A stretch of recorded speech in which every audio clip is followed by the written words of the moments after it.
আসসালামু আলাইকুম প্রিয় দেশবাসী, সম্মানিত উলামায়ে হযরত, আশা করি সবাই ভালো আছেন।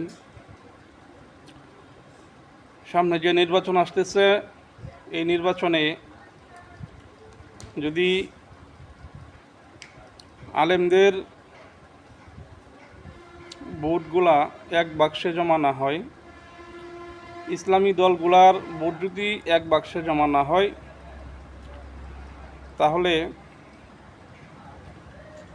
আলেম ওলামাদের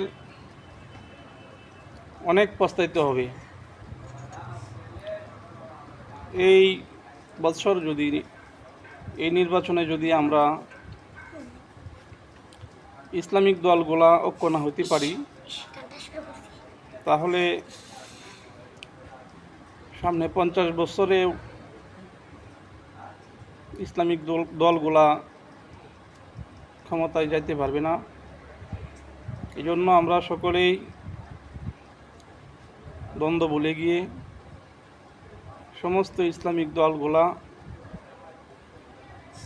ঐক্য গঠন করে সামনে নির্বাচনে আসেন, এটাই আমাদের আহ্বান।